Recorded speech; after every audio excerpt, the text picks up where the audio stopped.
God, most high Christ. Bear with me in 1 second, Israel. All right.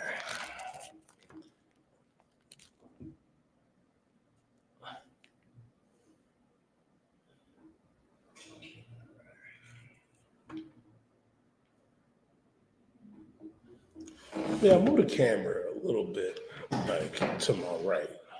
You know what I'm saying? That's what center means. Yeah. That is perfect.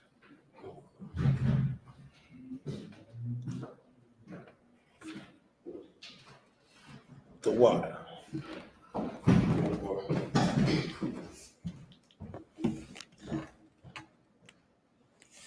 All right, Shalom, Israel, Yahweh, Bashim, Yahshua, B'Katham, Yahweh, Shema, Thum, Bashim, Yahushua. I'm priest and officer of 5,000. You die holding it down till 12 shield General Mahayaman get there.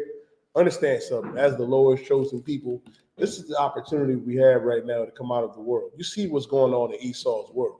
And what are the big things going on? Especially, you know what I mean? Russia opened up the vault. Russia opened up the vault. Give me Job chapter 9 and verse 24. What's so heavy about that, right? And I've seen so many people talking about this over the weekend in shock. But we wasn't shocked, Karam, because we've been bringing this out since 1969, that the oppressor is the devil that the Bible speaks of, man. The I.S.U.P.K. under Commander General YAHANNA has been telling Blacks, Latinos, and Native American Indians that we are the Jews of antiquity, the Israelites, and that the oppressor was the devil that the Bible speaks of. Putin opened up the vault, right? Putin opened up the vault, you know what I mean, in their churches, and guess what? They found out that the Jews are black. And everybody's in shock. We've been telling you since 69. I pray you understand, but y'all worried about, you know what I mean, P. Diddy trying to buy Def Jam. I know. That's why they raided his house, the son. They raided all three of Diddy's houses in New York, Los Angeles, you know what I mean, and down in Miami, because he was trying to buy Def Jam from Rick Rubin. I couldn't even say that with a straight face. There's more important things going on right now, Black, Latino, and First Nation man and woman.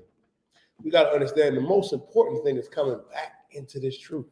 You can't be like Diddy and being like all these other entertainers, you know what I mean, of our people, the sellouts that are sell out for $1, sell out for money, to give up, you know what I mean, our identity to be part of the oppressor's world. When they're trying to hide our identity right now, they're trying to hide it. When Putin said, listen, I'm going to open the vault, I'm going to show everybody. And now, now you should look at that and be like, damn, maybe the U.P.K. was right. Maybe it's time that I do go to class and check these brothers out and get myself right. Let me show you something. That's even biblical that I'm getting ready to show you on what they did. Read Job chapter 9 and verse 24, Bubba, for sure. Type your questions in too. General Mahayaman will be in the building. 12 Shield General Mahayaman will be here. Give me Job 9 and 24. This is the book of Job, chapter 9, verse 24. Go ahead. The earth is given into the hand of the wicked. The Bible says that the earth is given into the hand of the wicked. When it says the earth is given into the hand of the wicked, who is the wicked? The wicked is the oppressor, who is the devil that the Bible speaks of, man. Right. Esau. He's the wicked on the earth. That's who the Lord is talking about. When it says the earth is given into the hand of the wicked, read. God. He covered the face of the judges thereof. He covered the faces of the judges thereof. How did he cover it up? How did he cover it up? During the Renaissance period, it was called the Renaissance because it was a rise of white supremacy. They went over and they painted over, you know what I mean, the black images. They didn't want us to know, you know what I mean, that Jesus was a black man. They didn't want us to know that the angels were black, that the priests and prophets, Moses, Isaiah, you know what I mean, Elijah, Jeremiah were black. He covered up the faces of the judges thereof. He covered that up.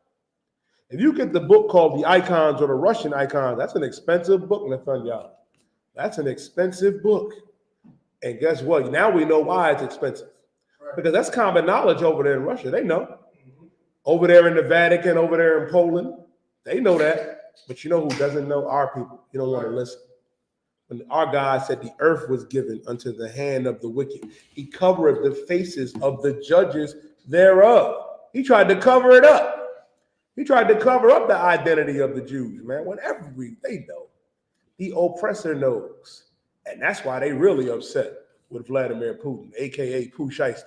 I think that brother from down south is Shiesty. It's the Pooh Shiesty. No, Vladimir Putin is the real Pooh Shiesty.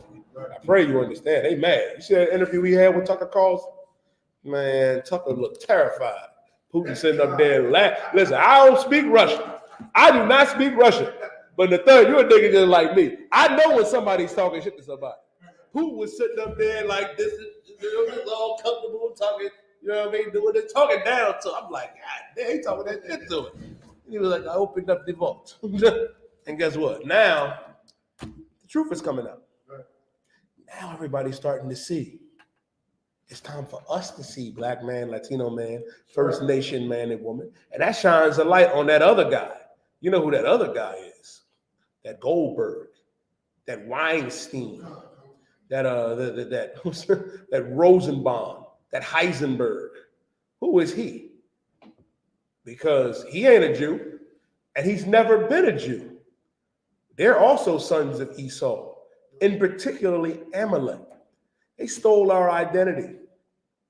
Because you got to look at the significance of that. You go up there and look at those walls down there in the vault, you know what I mean, in those historical vaults in them churches down in Russia and Poland and the Vatican. And you see all those Black and Latino faces, you'll say, God damn, these is niggas. Then who's they? Who's them with the long nose? Who's them with the little top hats, little yarmulkes on the back, looking crazy? Who those that got them tunnels down there in Brooklyn? Oh, I ain't forget about them tunnels, Karam, y'all. I did not forget about those tunnels. Who are they? They're the devil that the Bible speaks of, man. Right. El hombre blanco es el diablo. That's why they cover up the faces of the judges thereof. They don't want us to know who we really are. And it's right there in living color in plain sight. That should be front page news everywhere. You had some small journalists, you know what I mean? She brought it out, on Facebook and Twitter, and the niggas lost their minds. Like, hold up, man. You mean to tell me that them? I saw one brother say, you mean to tell me them crazy niggas I see on the weekend was right? Yes, brother. Yes. Since 1969, we've been telling you and all of our people that we are the Jews of antiquity, the Israelites of old, now getting class. Put the blunt down, stop getting high, stop doing your wickedness, and come to class. Keep reading. Now, God, if not, where and who is he? If not where, then who is he? Ooh-wee. If not where, then who is he? I'll tell you. Ooh-wee, I'll tell you. If the oppressor is not the devil that the Bible speaks of, then who is? Like, Karam, who else fits that description? Like, he fits it to a T. He does. In all of his wickedness, in everything that he does, he fits that description. Right. And that's why the scripture says the earth was given into the hand of the wicked. He covered the faces of the judges thereof. If not him, then who is he? If it ain't Bill, Bob, Fred, and Goldberg, then who is? You're going to tell me it's the Arab. I heard some nuts tell me with from Yad. Esau is really the Arab. Arabs descend from Ishmael. And then they say, oh, but Esau is Japheth. No, Japheth are the Tongans and Polynesians and Samoans. The oppressor ended up stealing their identity too. Don't you see a pattern, Karam Ya'ala, of the oppressor stealing everybody's identity? You know, when I was growing up, you know what I mean, Karam Ya'ala, and the fun, you was there. You know what I mean? We was coming up. He was the Egyptians. He was the last samurai. He was the Mexican. He's a Jew. Esau is just everything. He's even God. Why they tell us that we just niggas, spicks, and savages. The whole time, he was the savage. The whole time, he was the serpent. And the whole time, we're the ones that God chose, Black, Latino, and First Nation man and woman. If he ain't the devil, then who is? Because his track record speaks for itself. His reputation, his rap sheet, oh man, we could be here all night for the next 100 years going on what the oppressor has done. Let's keep going. Verse 25. Now my days are swifter than a foe. Mm-hmm. They flee away. They see no good. Mm-hmm. Verse 26. Keep going. They are passed away as the swift ships. They are passed away as the swift ships. Keep that in mind. Keep going. As the eagle that hasted to the prey. As the eagle that hasteth to the prey. Listen, man, who's the eagle that hasteth to the prey? What was the symbol of Rome? Oh, wait. What's the symbol of that sorry team in Philadelphia that always let y'all down? Thanyala was like, hold on. Yo, the Thanyala was like, hold on now, sir. I thought I was about to get checked. He was like, hold on, sir. You going too far. Can't make fun of them sorry ass Eagles with them, y'all. God damn. Man, the Philly brothers and sisters take me to counsel. They was like, hold up now, nigga. But you know what I mean. Y'all know what I'm talking. Y'all know what I'm talking about. That sorry team in Philadelphia is the Eagles. And guess what? That's also the symbol of America. And have you ever seen an eagle hasten to its prey? Let me tell you something, man. Yeah, eagle is a bad predator. It's an apex predator among them fowls. That eagle is something else. I saw an eagle pick up a deer and drop him over a mountain and then ate him. I said, damn. You know what's heavy about that? We're the prey, they're the eagle. Right. How do we know this? Karam, can you give me Deuteronomy 28 in verse 48? Bubba Kushal? Deuteronomy 28, I'm too wild. Book of Deuteronomy chapter 28 and verse 48. He's the eagle. And the oppressor is likened unto an eagle for this reason. Because he's relentless. The oppressor is merciless in everything that he does. And our God is telling us, man, you see it. You see what he's doing. Let's go to Deuteronomy chapter 28 and verse 48. Book of Deuteronomy chapter 28 verse 48. Mm-hmm. Therefore, thou shalt serve thy enemies, which the Lord shall send against thee. Our God said, therefore, thou shalt serve thy enemies. Because we disobeyed our God, now we are in America serving our enemies. Now we're in the West Indian Islands serving our enemies. You can forget about Haiti and the Dominican Republic, the French and the Spanish, the conquistador, the devil that the Bible speaks of. Now we are serving our enemies because we disobeyed our God. Read. Which the Lord shall send against thee in hunger. In hunger, the oppressor starve you out. There was a time, man, when we was going at it with the Romans. You know what I mean? It was so heavy about that, Karam Yala. They starved us out so bad that brothers started eating their belts. They started eating gold. One sister even ate her baby. Oh, man, you got to depend on that oppressor and hunger. Read. And in thirst. And in thirst. And in thirst. Forget about it. You gotta. I seen one funny TikTok with Thug Yala. He was like, they making us pay for water. He said, they making us pay for water. I'm sitting up here like, poor brother. He just now realized he is oppressed. That's a heavy feeling about it. When you wake up one day as a black man and be like, God damn, I am a depressed minority. That's a rough situation.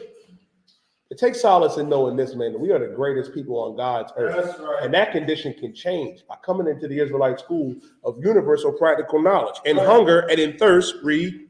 And in nakedness. And in nakedness, man. You got to rely on the oppressor for clothes, all that. And in nakedness, read. And in want of all things. And in want of all things. Meaning you got to depend on this evil bastard for everything. In want of all things, being dependent on him when we should have been dependent on our God by doing what our God said. I had one brother tell me it's impossible to keep the law. Nigga, that's not true. It's not impossible. We can do it. You got to get that mindset out of your head to where you can't do that. That has to stop. And then I had to ask him, I said, well, what law can't we keep? I'm like, most of you, and he's a Muslim brother. I said, so you have the discipline to not eat pork. Oh, but you just lose it when it comes to crab and shrimp. You lose it when it comes to selling drugs and using drugs and being a wicked Negro. This how you stop eating that pork. You can stop, you know what I mean, being a whore or a whoremonger. You can stop eating shrimp, crab, pork, and lobster. You can stop hating your brother and your sister. You can stop that. It takes time. It takes discipline. And where do you learn these things? You got to come into the UPK. Keep going.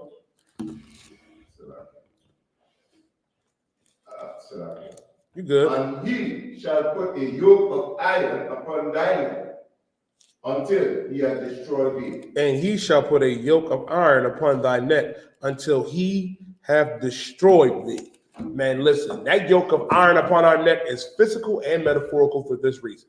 Because they put physical yokes of iron on our neck. And guess what? That was a rough situation. That yoke of iron is still there, believe it or not. The physical chains came off, but the mental chains, I can argue, are stronger. Are stronger. I was arguing with a brother who was same brother, Nathaniel, telling me, well, they brought drugs in the community, but you blaming them. You didn't sell drugs. We had a choice. You're absolving the oppressor for doing that great evil against us. You're absolving them, giving them a free pass. If we did that to somebody, we would be convicted of it. Oh, we'd be the most evil niggas on the planet. Goes to show you something. Goes to show you why you don't see the Klan. Not saying the Klan still ain't lynching niggas, because guess what? They still lynching our brothers and sisters. They just put on police uniforms. They wear the SWAT. They wear Esau's military uniforms. Go ahead, Nathan.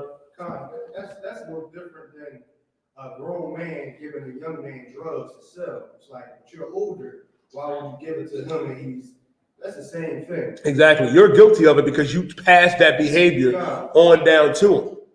And then the oppressor is guilty of all that for even bringing it in. We don't absolve anybody. We don't absolve it. We go at the head of the problem. Right. The problem is our people have become too comfortable, where you have no empathy, no compassion for our own people, but you want me to feel sorry for Palestine. You want me to feel sorry for Arabs. You want me to feel sorry for the oppressor. Our sorrow, our empathy, and our sympathy only needs to go to Blacks, Latinos, Native American Indians. That's right. I can't feel sorry for no heathens, no matter what they go through. Right. Listen, don't get me wrong. Some stuff, Karam Yala, I'll be like, damn, that was rough. But then I remember. And you look over here at Palestine like, oh, that's rough with their babies. I said, wait a minute, we got babies too. We got babies at the border right now, sleeping on concrete floors and drinking out the toilet. It's sisters, it's Hispanic sisters right now from the tribe of Isupk and Zebulon, you know what I mean, and Naphtali and Asher crawling through razor wire with their babies, you know what I mean, on their back. Right. And you want me to feel sorry for another nation? No, I stand with my people. Right. We stand with La Raza. Latino man, Native American, Indian man, Black man, and woman, we are family. We are family, and that's who we have to stand with, man. Nosotros somos familia una raza. We are one people in one family, and we got to learn to love each other. Listen, the law hinges on these two commandments. You can do the entire law with no sweat, no ease, by just doing these two things. By loving the Most High God with all thy strength and all thy soul and all thy mind, and loving thy brother as thyself. We do that, the rest is easy. The rest is easy. The rest will come with that. You got to understand something, man. That's who our sympathy has to go through. Because they destroy us. It said, until he hath destroyed thee. And trust me, we have been destroyed. Destroyed to the point, right, where any crumb. That's why when the scripture says a gift destroyed, you know what I mean? A gift destroyed the heart. The oppressor gives you one little nugget, one little gift. You're ready to forgive them of all their evil doings. There is no forgiveness for the oppressor. We are past that. Right. We are past that. I heard some brothers talking about restitution, talking about reparations. That is going to come in the form of a black man by the name of YAHANNA, who the world ignorantly knows as Jesus Christ, when he returns with these angels and destroys the oppressor and for what they have done to our people. Nabak, can you pick it up from Quran, Deuteronomy chapter 28 and verse 49? That's what we got to realize. We have to realize that. We too fixated on the wrong thing and trying to shift the blame. Now, stop doing that. The worst thing that we do, we blame the victim. We blame, you know what I mean, the victim in all this. We blame, you know what I mean, each other instead of looking at who did this. Go ahead, Nabak. Deuteronomy 28 and 49. Go ahead. The Lord shall bring a nation against thee from far. Keep going. From the end of the earth, as swift as the eagle flight. It says, the Lord shall bring a nation against thee from far, from the end of the earth, as swift as the eagle flieth. Oh, they're them sorry birds again, Nathaniel. Look at that sorry, look at that eagle again. Ooh, the Lord is talking about the oppressor. It's right there. It's right there in front of our face. From afar, as swift as the eagle flieth. Listen, it's right here in the Bible. This Bible was collecting dust, you know what I mean, on your desk, your grandmom's dresser, you know what I mean, open on John 3:16. You know they don't understand John 3:16. They don't even understand that. Let's talk only about Israelites, blacks, Latinos, Native American Indians. But the Lord said he was going to send a nation from far. As swift as the eagle flieth. Ooh-wee. Talking about the oppressor. And the oppressor is a evil bastard. Dastardly even. Dastardly. And the thing about it, man, we shouldn't be surprised. It's right here. It's right here on what our God was telling us about who we are dealing with. We're dealing with an evil beast, man, who's not really a people, who has no empathy for anything. You see what he does to his own. Listen, you remember, I was rapping with Albus in the car earlier. We was talking about the documentary Quiet on Set about, you know what I mean, that Nickelodeon producer Dan Snyder and all the molestation and all the abuse and the rape that was going on with those kids, man. That was a rough situation to look and watch. I'm like, God damn, this was all going on. They have no empathy for their own. If they'll do that to their own, imagine what they'll do to us and what they have done to us. That's a rough spot. It's a rough situation. It says, as swift as the eagle flieth, keep reading. Come. The nation whose tongue thou shalt not understand. We didn't understand their tongue. We spoke Hebrew to Lashawan Quadash. Here comes Henry speaking English. And English ain't even really his language. English is a Japhetic language. Keep going. Verse 50. A nation of fierce countenance. A nation of fierce countenance. When it says a nation of fierce countenance, the oppressor has a fierce countenance to him, a fierce demeanor to him. Keep going. Come. We shall not regard the person of the old, nor show favor to the young. He won't regard the person of the old, nor show favor to the young. Meaning the oppressor don't give a damn how old or young you are. Ask Mike Brown. Ask Trayvon, what's his brother's name? Trayvon Martin. You know what I mean? Ask Tamir Rice, young brother. Ask Breonna Taylor, Sandra Bland, Vanessa Gillian. He don't give a damn how old or young we are. We get this. And you don't realize, if he's the apex predator, which he is, what does that make us to him? We're prey. That's why the scripture says in Lamentations 4:16 and 17 that they hunt our steps. They do. And we can't even go out in the streets. You see what they do to our people, Karam. You see it. And then you try to give sympathy to them. No.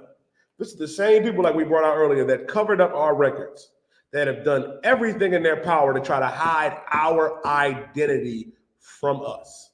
You got to understand it, man. I was looking at, I was watching the NBA a little bit, my thumb yard, and everybody was bigging up Kyrie Irving. I'm like, oh, Kyrie, his numbers during Ramadan is amazing, praising him. See, they don't have a problem with Kyrie professing himself to be a Muslim. No problem with that. But when Kyrie started talking about that Jew stuff, talking about blacks being Jews, oh, man, why they freeze his bank accounts? Why did they say, oh, you're anti-Semitic? Because this is what they don't want us to know. The most dangerous piece of information that the oppressor does not want to get out to blacks, Latinos, and Native American Indians is that we are the Jews of antiquity.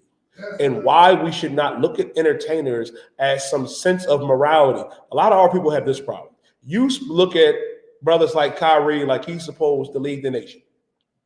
Like half of your brothers, I'm not going to say your names, but when that Meek Mill stuff came out, y'all was like, it can't be.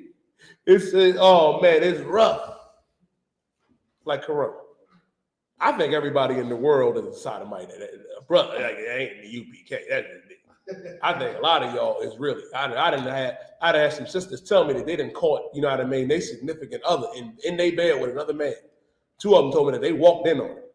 So it's not far-fetched for me to believe that your favorite rapper went to the Diddy party and got on his knees and did what he wasn't supposed to do. The thing is, Nathaniah, you wouldn't suck a rod for any amount of money. Neither would Karam, neither would myself, Nathaniah, or any brother, sister in the UPK.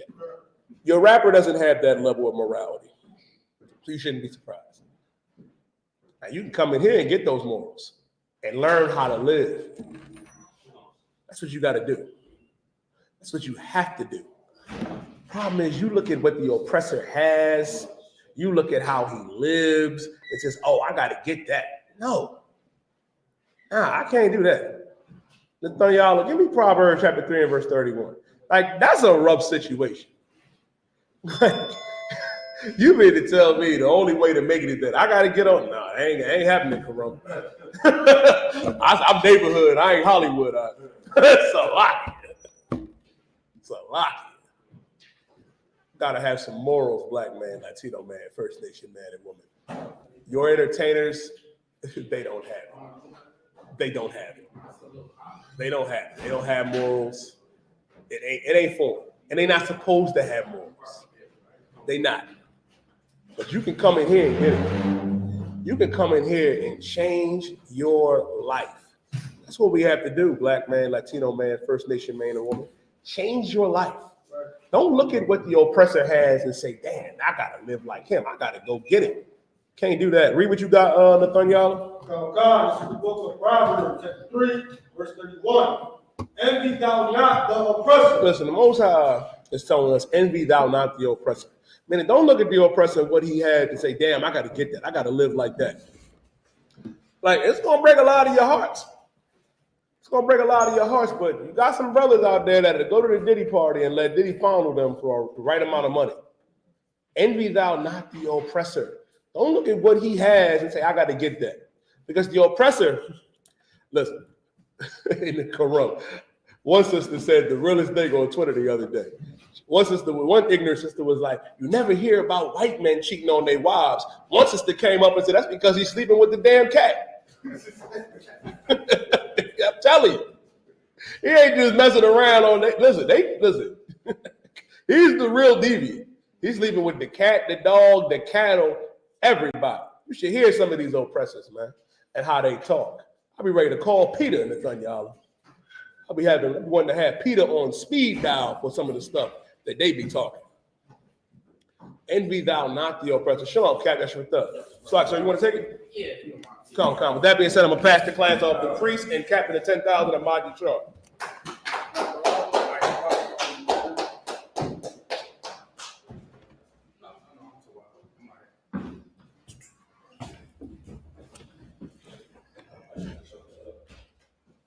All right, Shalom, Lord Christ, Akim, Akwafim.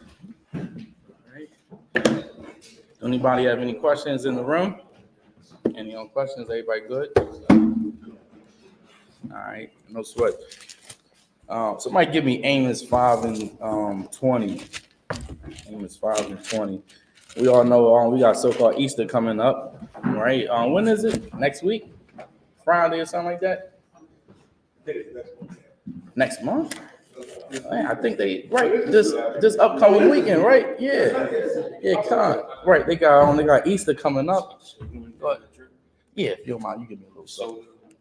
Yeah, you can mix it. The water, I appreciate it.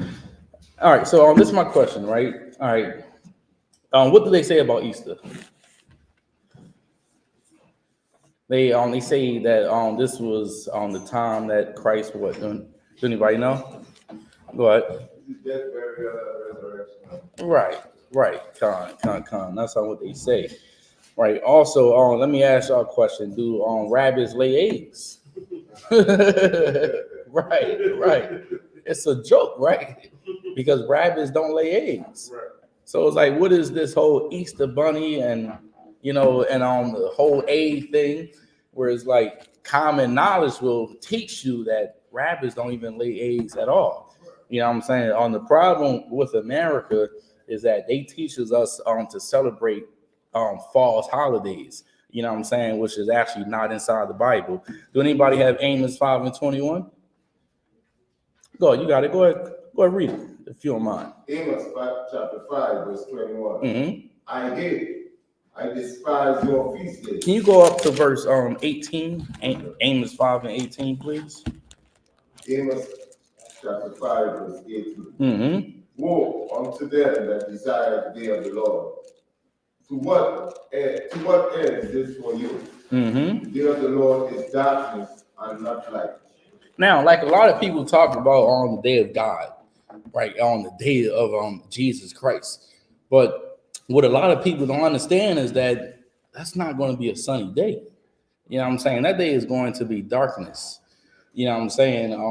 Like tons of people are going to die that day when our King Christ returns back on this earth. Why though? Because most people would rather sin than to obey the voice of God. When the Most High wants us to do what's right and to not do what's wrong. What's wrong? Celebrating Easter. You know what I'm saying? Believing that rabbits lay eggs. Whereas, like, I don't know how anybody can even celebrate that when it's common knowledge that rabbits don't lay eggs. So it's like, what the hell is going on in our mind? I'll tell you what's going on. It's called Stockholm Syndrome, right? We believe whatever the oppressor tells us to do, to celebrate, to live, to eat. You know what I'm saying? That's why the Lord said in the book of Jeremiah that we are homeborn slaves. Go ahead, read it again from the top, please. Amos chapter 5, verse 18. Go ahead. Woe unto you that desire the day of the Lord. People talk about the day of Jesus Christ. You don't know you're going to die when Jesus Christ returns. Why? Because you're getting tattoos. You know, you celebrate Christmas. You partaking in these fall holidays. We got the Passover coming up, I believe, in less than 3 weeks. 3 weeks, we got the Lord's Passover coming up. That's the day that the Most High ordained for us to celebrate. Not Easter, not the days that we have been taught by the oppressor, by the so-called white man. So the Lord said, whoa, read again from the top. Amos chapter 5, verse 18. Mm-hmm. Woe unto you that desire the day of the Lord. Meaning you're going to be destroyed that day if you ain't doing what's right. If you don't know the laws and statutes and the commandments inside this Bible, when Jesus Christ returns, it ain't going to be a happy day in Kumbaya for you. Now, it's going to be a happy day for those who repented, for those who put away sin, for those who decided to do the right thing in life. Read on. To what end is it for you? Go ahead. The day of the Lord is darkness and not light. See that? The day of the Lord is darkness and not light. Drop down to verse 20. Verse 20. So shall not the day of the Lord be darkness and not light? So now the Lord is saying, shall not the day of the Lord be darkness and not light? Go ahead. Even very dark and not brightness in it. So now we about to find out, right? Because people always say that God is all love, but they can never prove it, Yadiah. Right. You know, they say it all the time. God is all love. Think about it, right? If God is all love, why is people dying every single day? Right? They just had a mass shooting in Russia, right? 136 people, I believe, got gunned down in Russia. Why is that? Get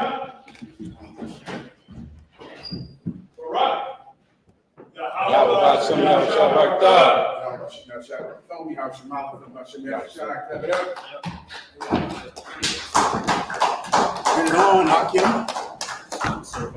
Please. Glasses. I think the glasses are upstairs. Okay, we can't get up there. Right now, I don't know. Take whatever you got. Take. I don't have it with me now. Maybe Captain. You can see. I take your questions in the room and online.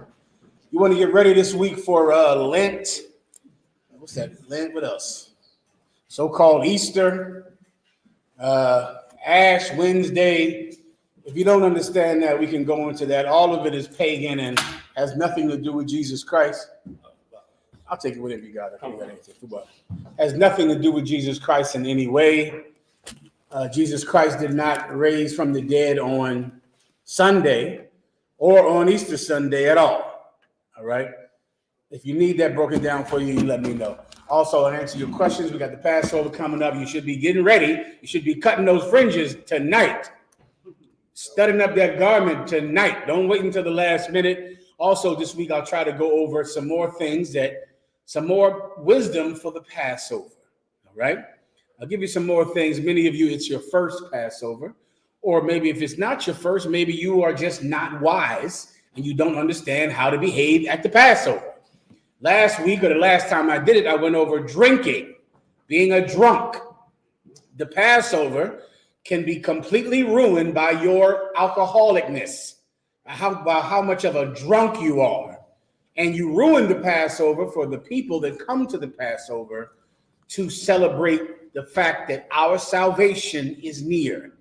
That the same way that Moses led the Israelites out of Egypt and performed a great miracle before the Lord his God, Jesus Christ will come and lead the Israelites out of America, out of Great Britain, out of Spain, out of Mexico, Guatemala, and Haiti, and perform a great miracle before his God.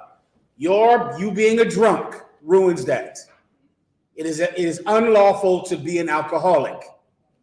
As you come to the Passover, many of you will go through stress, anxiety. That stress or anxiety will, of course, make you feel the need to drink more because you can't handle being around so many people. And that type of social setting, and many times can cause an alcoholic or someone that's prone to drink too much to make an error. That's not the place that you want to make that kind of error. The Passover cannot become about you, all right? Things like being a drunk at the Passover makes the entire Passover about you, about getting you home, about finding a way for you to pick you up off the ground, to help you with your problem. The Passover is not about your petty problems. Okay, so that was drunkenness. This week I'll go over your relationship issues. Your relationship problems are not the place for the Passover. The Passover is not about how you and your wife do not get along. The Passover is not about how your husband is here with this other woman and he's not spending enough time with you. The Passover is not about your relationship problems. I'll go over that towards the end, all right? For now, let's get into these questions. Let me answer them for you to solve all your problems, all right? You're up, Yediah. This is from Officer out of Chicago. It says, Lucky, can I get a breakdown of Ecclesiastes chapter 8 and verse 11 through 13? Specifically in verse 13, who is the man with the power to kill? No problem. Go ahead and read it. Ecclesiastes chapter 8 and verse 11. Rise not up in anger at the presence of an injurious person. An injurious person. An injurious person is someone who is violent. Someone who injures people, right? That's a injurious person. Is someone who's violent, all right? Who got a word? Go ahead. You got it. Lest he lie in wait to entrap thee in thy words. Lest he lie in wait to entrap you in your words. That should give you a key to what this is talking about, or in specific who this is talking about. If you rise up against an injurious person, someone who is unlawfully violent, all right? If you do that, he will lie in wait. Lying in wait is like someone who is patient to catch you at a point when you're vulnerable. That's what it means to lie in wait, all right? He will lie in wait to do what? Go ahead. Lest he lie in wait to entrap thee in thy words. To entrap you in what? In thy words. To entrap you in your words. So this is someone, because they're so violent, they wait. They wait until you say the wrong thing, until you talk too much, until you say things that you should not say around someone so violent. What person are we speaking about? Police. The police. That is a violent animal. Watch your mouth around the police. Don't talk. Shut your mouth. That should be something that people would learn by now with all of the TV shows you watch at First 48. Yet and still, when that cop comes, because he's so violent, you're going to speak to him more because you're afraid of him. And when people are afraid, they like to talk their way into safety. Don't do that with a cop. Don't do that. Don't talk your way into safety. Talking is the reason that gives him justification to be violent with you. Everybody understands? So the police department is a perfect example of what a injurious or violent man is. Next. This question is in 13, so we're Go ahead. Verse 12. lend not unto him that is mightier than thyself. Don't lend to someone who is mightier than you, meaning you're going to give money to this person that you can't ever do anything to them to get the money back. He's bigger than you, stronger than you. He has the apparatus of America on his side. How are you going to get a return on the loan you give him? He'll just say no, and there's nothing that you can do about it. Go ahead. For if thou lendest him, count it but loss. If you lend it to him, count it gone, count it lost, because you don't have any power to take it back. This is another important precept that goes into the amount of oppression that you're suffering in America. In America, we're giving money to someone that we have no power to take the money back from him. There's a law I wanted you to look up today, you die. Did I send you a clip about this? Proposition 4, Article 4. It's called Article 4. It's the law that gives the federal government gives at least half, in most cases more than half, of the money to the state if your woman puts you on child support. So if your woman put you on child support and she gets $100 from you, the state gets $75 from the federal government. And then if you're arrested, there's another law that I forget the name of this law, where when you're imprisoned, the federal government gives the state 95% of the money that it takes to house you. Because of that, most jurisdictions mandate the judge that they must put people on child support. They have to do it because the entire system is running on child support and prison. And so there's no way to stop it because people would lose their jobs and the economy would crush. We're giving money to someone that we can't get that money back from him. We don't have the power to do it. I think I sent you a clip about it that'll at least give me the names of it, all right? Something 4, Proposition 4, something 4. I'll go into that later as well. Is there anything else on this? He meant not Ecclesiastes 8, 13. Ecclesiastes 9 and 13, sorry. Ecclesiastes chapter 9 and verse 13. Keep thee far from the man that hath power to kill. I think that's the same breakdown, is it not? Isn't that what I just read? You just read just now? Oh, that was an 8. Okay, keep going. That's the same breakdown. The police. Keep thee far from the man who has power to kill. You see, everyone could unalive someone. Anyone could do that. But then there's someone that has the authority to do it. That person is the police. Everybody understands. You want to stay away from him. Don't play around. Don't drive drunk in your car. Don't constantly fight in your house every night so that some neighbor can call the police and send the police to your door every day.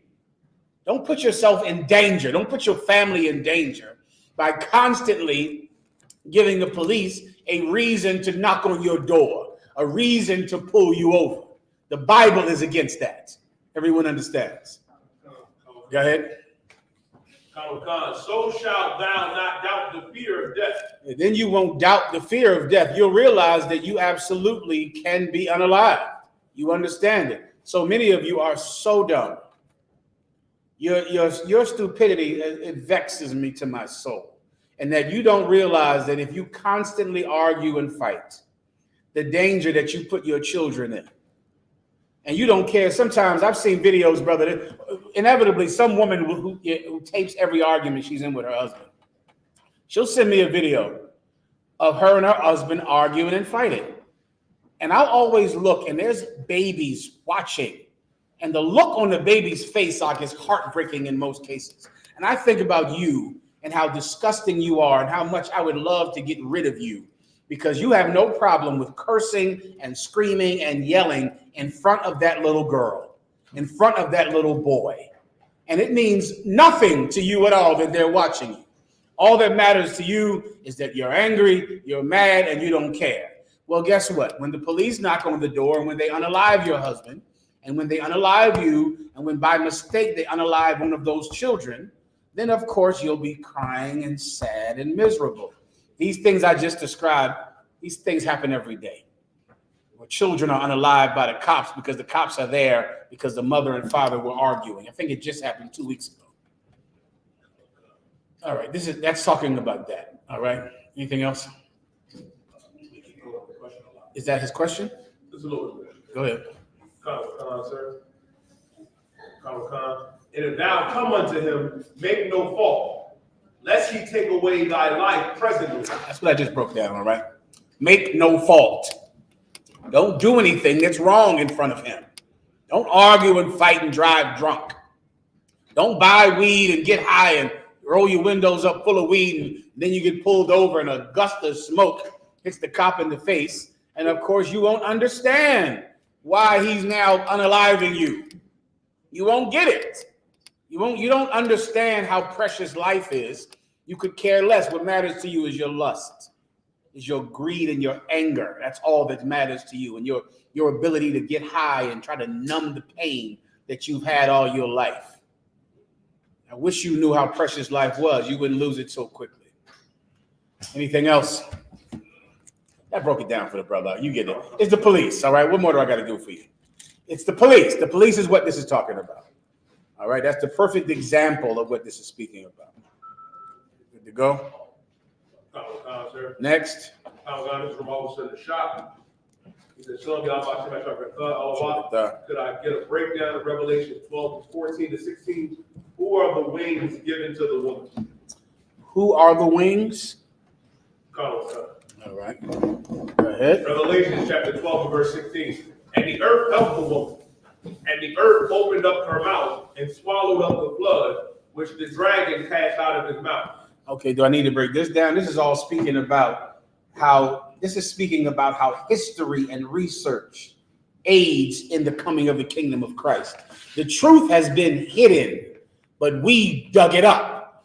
As many of you know, all over the internet, the earth is going crazy because Russia revealed the biggest secret ever, that Jesus Christ is black. They went into the Russian icons, and they went into the Coptic churches and the Greek Orthodox churches in Russia, and they pulled out images from the 1300s of Jesus Christ being black. And of course, it's all over the internet. The same pictures that we have all over this wall right here, and we've had these pictures on our walls, since 1969. Brakatay Hawaii Hawashai. The same thing, Thawada, that we've been trying to tell you since 1969. This is what I wonder. Is Russia, are they a hate group, Russia? Are they racist?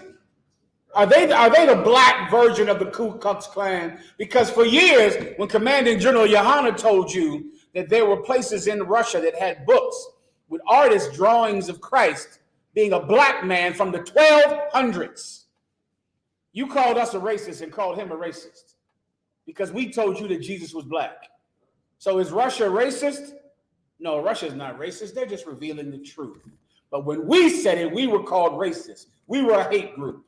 Well, the Bible says that the earth shall help the woman. The truth was hidden, but Commanding General YAHANNA dug it up. He went and dug up the proof that the Bible is real. He dug up the evidence that backs up the prophecies in this Bible. That's what it means. The earth is talking about the earth, the planet Earth. We went and dug the truth out, dug it up out the earth, and in that way the earth helped the woman. The woman is speaking about the 12 tribes of Israel. That's in the book of Revelations, all right? The 12th chapter. You got it up. Verse 17. And the dragon was wroth with the woman and went to make war with the remnant of her seed. Was that his question, or was it something else? A little bit more, 17. Go ahead. And the dragon was wroth with the woman and went to make war with the remnant of her seed. The dragon was wroth with the woman. Wroth means angry. What is the dragon, or who is the dragon? Our oppressor, that red dragon. In the South, they call him a redneck. That red dragon, he is who the Bible is referring to. Everyone understands. And that dragon is angry with the woman. The woman has 12 stars on her head because the woman represents the 12 tribes of the nation of Israel, who is pregnant and about to give birth to the Spirit of Christ. Finally, this nation is going to deliver on its potential. Now we'll finally behave like Christ. We're fighting. It gives us great pain to do it, It hurts to be like Christ. It hurts to change who you are. But this woman is fighting to deliver this baby. But the dragon, this devil, is trying to unalive the baby as soon as it's born. This demon, this monster does not want you to be good people. And that's something that you have to understand.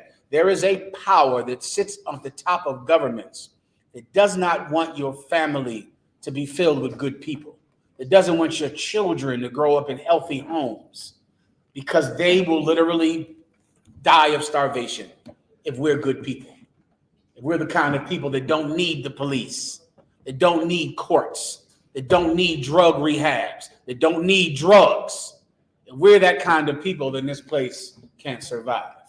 So he seeks to devour the woman. He's angry at the woman because the woman is trying to give birth to the Spirit of Christ. Keep going. Which keep the commandments of God and have the testimony of Jesus Christ. I just broke that down for you. Go ahead. Next question, sir. Mm-hmm. This is from Sister Sharon. All right. She said, Shalom, Yahweh Shema, Kabashim Yahushua. Salakia, sir, please, can I get a general breakdown of Galatians chapter 2 and verse 19? No problem. Come on, sir. Galatians chapter 2 and verse 19. For I, through the law, am dead to the law, that I might live unto God. For I, through the law, am dead to the law, that I might what? That I might live unto God. I'll explain it for you. Because of the law, or by way of the law, I am what? I'm sorry, somebody read for the brother. Go ahead. For I, through the law, am dead to the law, that I might live unto God. This is what you need. Now, when a Christian breaks this down, they will do what they always do with everything, which is give themselves license to be evil people, to commit more crime and commit more acts of lasciviousness, right? In actuality, it's telling you about how we live in the Israelite school of UPK. Through the law, we're dead to the law. Through the law, we're dead to the law. We look at the law and we read, don't eat pork, don't eat shrimp, don't celebrate Christmas, don't worship strange gods, don't be an alcoholic, don't be an abuser of people, right? That's in the law. Because of that, we obey those things and we don't do those things. Because we don't do those things, the law cannot punish us. We're innocent people. It's just like, okay, you're going to need the police if you get high. If you're a drug addict and if you're a thief and a criminal, then the society will always have a need for police. But what if people just looked at the law and never broke the law? Then the police would have no power to arrest you. Through the law, we're dead to the law. Because of the law, we don't need the law. Because we keep all of the commandments of God, we don't need the punishment from the enforcers of the law. That's as simple as I can do it for you, all right? Keep going. And if a Christian is telling you it's wrong, then just tell them to break down through the law. That should make him stumble and bumble enough right there. Just tell him to explain what this through the law means. All right. Next. From AJ, Salakia Adawan, if I may, with your grace. Thank you. Give AJ a hand. See, that's an honorable man. Honorable and dignified. Go ahead, Al. What advice do you have for a student that wants to prosper gloriously in the I.S.U.P.K, but has a strict slavery? Well, the first thing is you want to benefit from our history.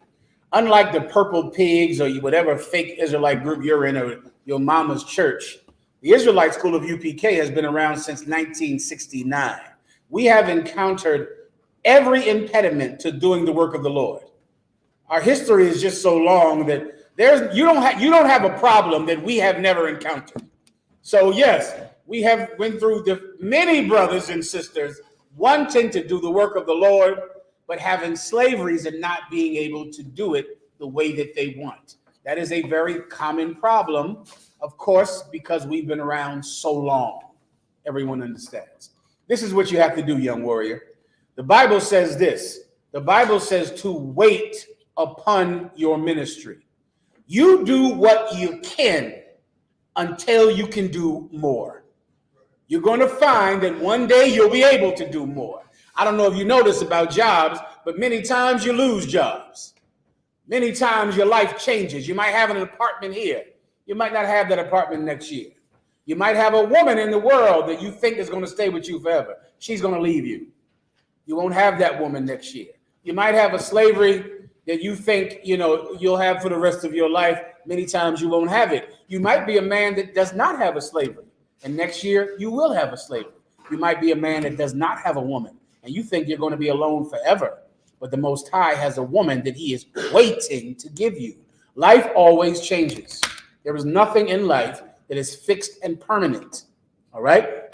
Everything about a man's life can go up and down and change. So what do? Here you are. You're a young student in the U.P.K. You want to travel to other cities. You want to go out to the U.K. and see Captain Karafia out there. You want to go over to Ohio and Milwaukee and Mississippi and see the brothers in the Bahamas. You want to see all the sisters and be with them all over the world. I get you. I totally understand. And that desire is righteous. It's a righteous desire. Like every righteous desire, sometimes you have to work on it until you can get it. If you wanted to be a doctor, could you start operating on someone tomorrow? Huh? No. You'd have to go to med school and get your associate's degree first, then get a bachelor's degree. Then you'd have to wait and study and wait and study. 12 years later, you'd be living out your dream. Well, the work of the Lord is the same way. As you're a young man or a trooper, you're seeing other brothers who are able to do more than you are.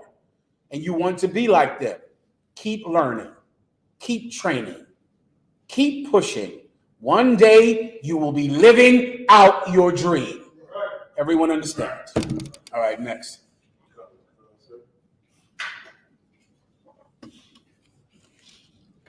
Comes from Officer Kassan.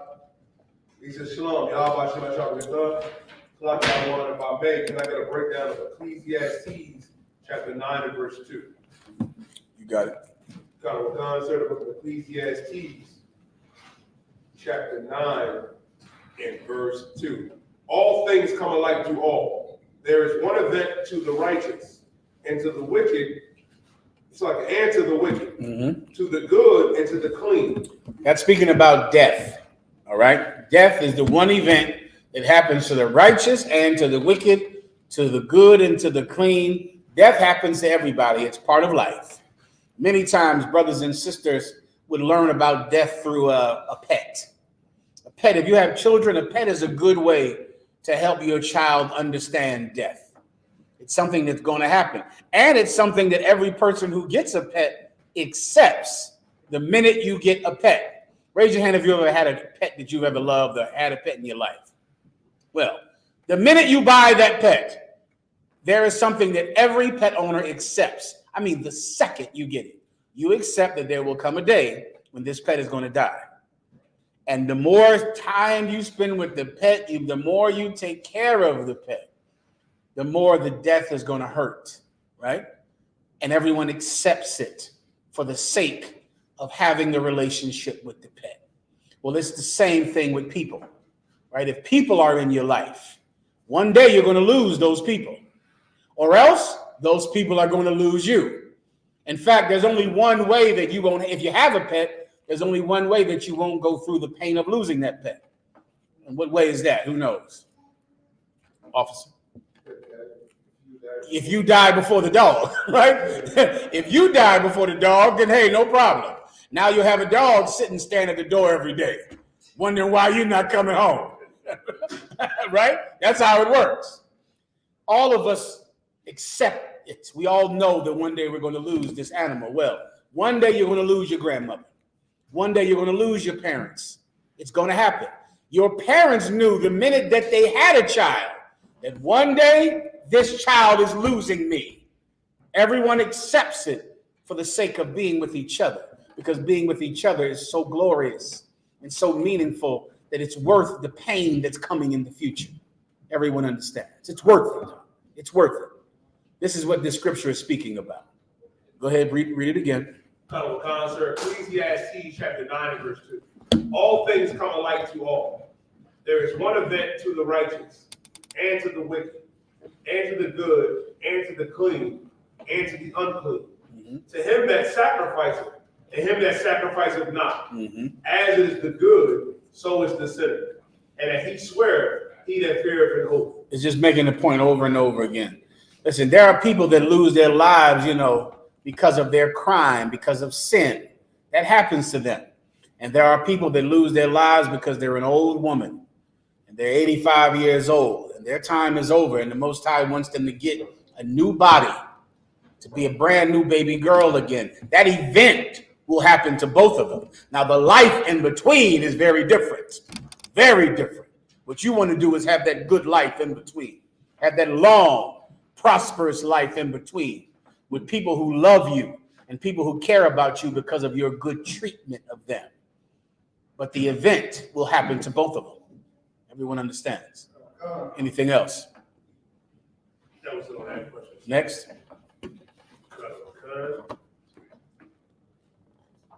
Colonel Khan, this is from Officer Sakan. Says, Shalom Alawab, sir. If you see fit, may I get a breakdown of Wisdom of Solomon 14 and 6 to 12? No problem, warrior. My pleasure. You got it. Colonel Khan, sir. Book of Wisdom of Solomon, chapter 14. Can I charge this when you get a chance? Colonel. So anyone can do it. Salaki. I appreciate it. You need a charger? I think I have one.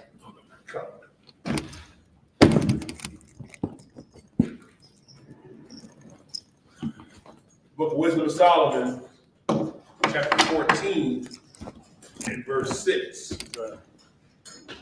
For an old time also, when the proud giants perished, the hope of the world governed by the hand escaped in a weak vessel, and left to all ages of a seed, a seed of generation. For blessed is the wood whereby righteousness cometh. All right, this is speaking about Noah. That's what this is about, all right? Noah. When you go to read the story of Noah, you might need to give it to us in Genesis 6. The Bible says that there were giants on the earth at that time, and that the sons of God began to marry the sons of men, and there were giants in the world at that time. Being a giant is metaphorical. We use the same term today, like Microsoft is a giant. What's the other one? What's the one where they got the trucks that deliver every damn thing? Amazon is a giant. Apple is a giant. Giant is not literal. Some of you got the internet and you're stupid as hell. You're so dumb. I wish I could just do so many wrong things to you because of how dumb you are. This scripture is not talking about very tall people. All right. Also, there are very tall people that are around right now, about 8 feet damn tall. They got some cat in San Antonio, some African, tall as the damn roof. It is not speaking about tall people. All right. It's speaking about a person whose prestige and achievements make him a giant, make his business, his city, his town, his military giants. All right. So at the time of Noah, there were giants. Those giants began to be so prosperous. Those giants married women who were the children of men, not the children of God. What is that speaking about? It's saying that the sons of Adam began to marry women who did not come from Adam. The sons of Adam began to marry women outside of their family, women who were not flesh of their flesh or bone of their bone, women who were someone else's flesh and bone. And the Most High God was very angry because of that. And that's why the Lord created the flood that unalived everyone on the planet except for 8 people. Now, I just gave you a synopsis of the whole thing. Just remember that, and now I'll break this down, all right? Go ahead. See me one more time, please, warrior, whenever the brother is. Go ahead. Colonel Khan, sir. Colonel Khan, verse 8. But that which is made with hands is cursed, as well as he that made it, he because he made it, and it because being corruptible It was called God. Yes, please. It's that which is made with hands is speaking about idols, right? You have an idol, you know, it's a thing. It's something that you make with hands, like Allah. We're in the month of Ramadan right now, right? The God of the Arabs, can I say Arab? I'm not on TikTok, but I want to practice. What should I say? The God of the Middle Eastern people is a rock. The God of the people of Westernized people is wood. It's wood. It's shaped in the shape of a cross. These are idols. They're objects. You know, the people from Asia worship golden statues of people, like Buddha and different people like that. These things are cursed. They're cursed. They're not gods. The Middle Eastern God is not a god. The Christian God is not a god. The Asian God is not a god. They're things that you can put on your desk, like this candle holder or like this walkie-talkie. They're just things. Keep going. That's what you need for now. Go ahead. To water my mind. Go ahead. Verse 9. For the ungodly and his ungodliness are both alike. For the ungodly and his ungodliness. So the ungodly is the person who makes the idol. They go make a statue of Mary or make a statue of Jesus to worship the statue, to pray to the statue, to give little candies to the statue, to give little gifts to the statue on Easter Sunday. That evil person and the thing that they make are both evil. That's what you need for now. Go ahead. Hateful unto God. Mm-hmm. Verse 10. For that which is made shall be punished together with him that made it. For that which is made, that idol is going to be burnt with the person that made it. That's in the Bible. That's in Isaiah. The Most High God is going to destroy all of the idols of this world. The cross, the cobblestone, the Mary statues, all of the statues of the Catholic Church, they're all going to be burnt, destroyed with the people that made it. That's going to happen. The prophecy is in the book of Isaiah. Keep going. Verse 11. Therefore, even upon the idols of the Gentiles. Therefore, even upon what? The idols of the Gentiles. Even upon what? The idols of the Gentiles. That's what this is talking about, young man. This is speaking about idols. Go ahead. Shall there be a visitation? Oh, yeah, you're going to get it. So all of you Middle Eastern worshiping people, I know you're going over to Mecca to go see the stone and to go circle it and to go, you know, wear that white sheet and to feel all spiritual, to feel like you're not a nigger from North Philly. I know you feel, oh, sorry to die, to feel like you're not a byword for black people, an insult for black people given to us by white people. I know you feel clean in that white sheet over there in Mecca. You feel clean Ramadan, don't you? Oh, you feel so righteous, don't you, for Ramadan? Well, there's coming a time when the stone and the person that made it is going to be destroyed. All right? And blessed be the Lord God that's going to do it. Thank the Most High. Right. Go ahead. Because in the creature of God, they are become an abomination. Because in the creature of God, meaning we're the creation of God, which is what the word creature means. A creature is the creation of the creator. We're his creature. I am Commanding General YAHANNA's creature because he made me. Well, all of us are the Lord God's creature because he is our ultimate creator. And in that, we're evil because we are evil to the creator. And we're doing something that the creator did not want us to do. Continue. They are become an abomination and stumbling blocks to the souls of men and a snare to the feet of the unwise. The idol worship is the most prevalent kind of worship on the planet. I mean, if you're not Christian, you're Muslim. I mean, everyone is worshiping some rock or some stone or has some cross around their neck that they kiss all the time, and they think that the cross has magical power to protect them from everything. Idol worship is the preferred worship on the planet Earth. And so those people that created idols, they became a tremendous stumbling block. They made people error. All right. Do you want the entire world to be run by Middle Eastern people? You brothers are from Philadelphia. Have you been to 52nd and Market? Have you been down there before? Well, that's a place completely run by the religion of the Middle Easterns. Do you want the world to be like 52nd and Market? Is that what you want? A dirty toilet full of drugs? That's what the Middle Eastern religion would create if they controlled the planet. The planet would be 52nd and Market, Mosque number 12. A place full of unalivers, drug addicts, and mass unalivers. Come on. It's heavy that you're saying that because the opium trade is actually a big thing over in the Middle East. Like Yes. they push drugs over there, so like it's kind of weird. Like you take the spirit of that religion and you sell the drugs that they pushing too. So That's kind of crazy. what the hell? Why do it? Like, why be just as much of a hypocrite as the Christians are? Why go switch religions just to sell drugs for the Arabs when you could sell drugs for the white people? What the hell difference does it make? Well, all of those religions are firewood, all of them. Oh, and their practitioners and the people that make their idols are going to feed a lot of worms. Everyone understands. Next.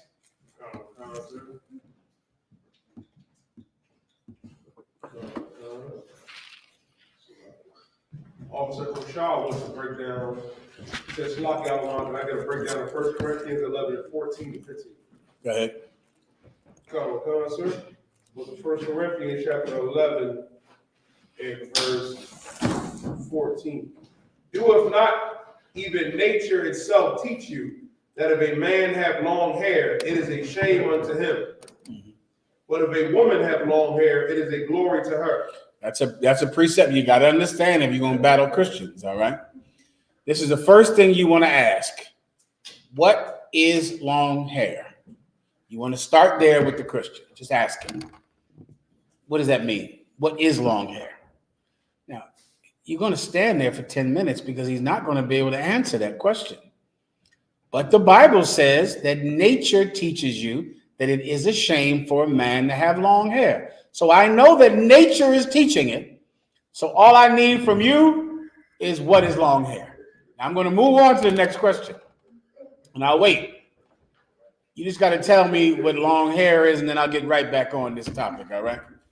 Next, this is what you do to the Christian, like I'm doing you right now. Do this to them. They say, okay, no sweat. What is long hair? Huh? Well, what is long hair? How many inches is long? What do you mean by long? What is tall? Raise your hand if you have a definition for what tall is. You see, that's what's going to happen. That right there. No one has a definition for what tall is. No one. All right? No one. What's tall, little sister? She had her hand up. I'm 5 feet. I'm sure it's tall to you, right? 5 feet is a giant to her. Well, that's the problem with tall, right? Tall is different to a little baby. It's different to a grown man. It's different in China, and it's different in Africa. It's different in America. So you tell me what is long hair. Whenever you have an answer, or if you just confess that you don't have an answer, I'll get back on this topic. Next question.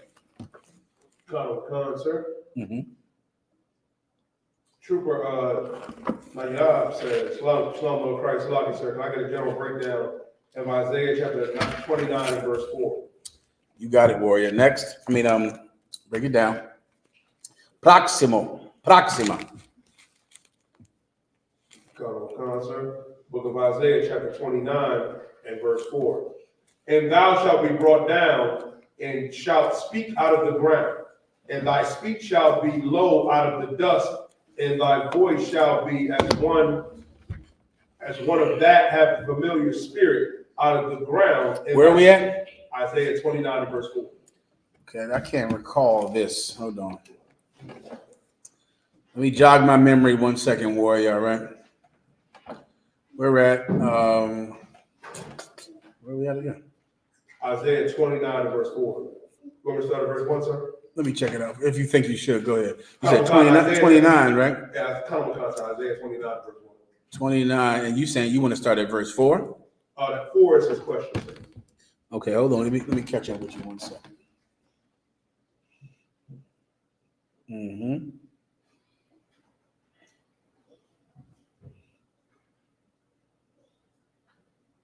Mm-hmm.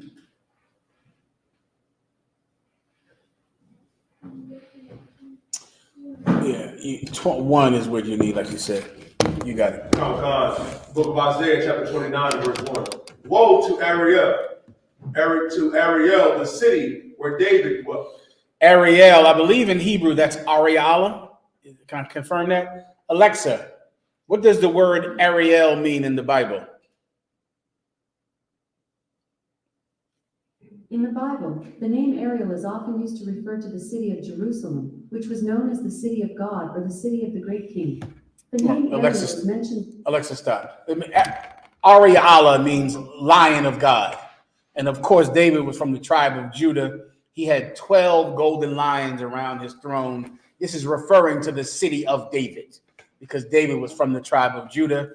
And the symbol for the tribe of Judah is the lion.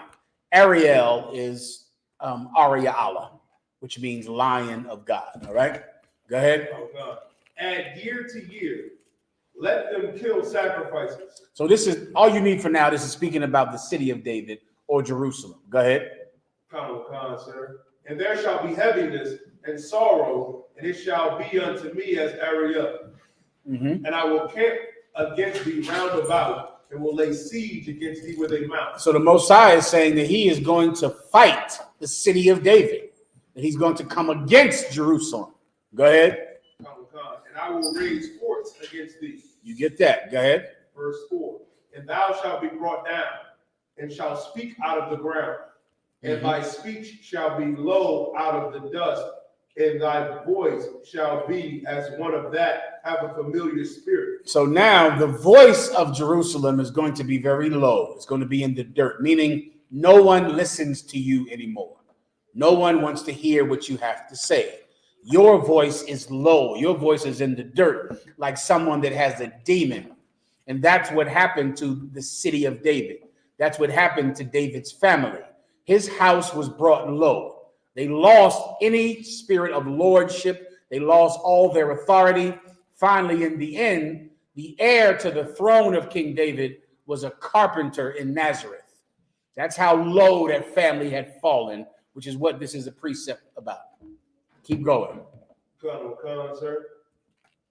Out of the ground, and thy speech shall whisper out of the dust. Keep going. I can go to 4 now. Did we do 4? Oh, we just finished 4. Okay, that's the breakdown. All right. Go ahead. Next. Próxima. Próxima pregunta.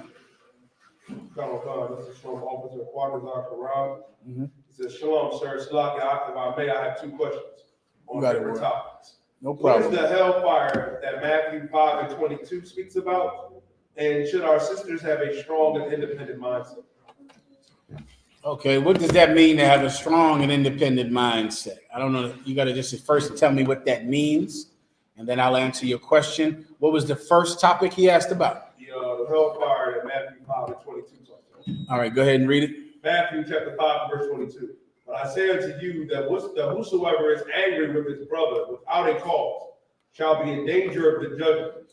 Being angry with your brother without a cause, meaning that you are angry with him and he is not guilty of the thing that you're angry with him about. Now, here's what you have to know because you're so stupid. Remember that in all things, okay? You thinking that someone did a crime does not make them guilty of the crime. Don't be the way your wife is when she just knows for a fact that you out there with other women. You ever heard this term is sickening. I know for a fact this is happening. I hear that all the time. I know for a fact. How do you know? Because I know. You're dumb. Knowing something is different than being very confident that you're right about it. That's actually what you are. You're very confident that you're right about a thing. That's what you should say. You should say, I'm very confident that I'm right about this. No one says that. Everyone says, I know for a fact. That way you can make someone guilty without them actually being proven guilty. Well, being angry with your brother without cause means this. You have not brought him to counsel.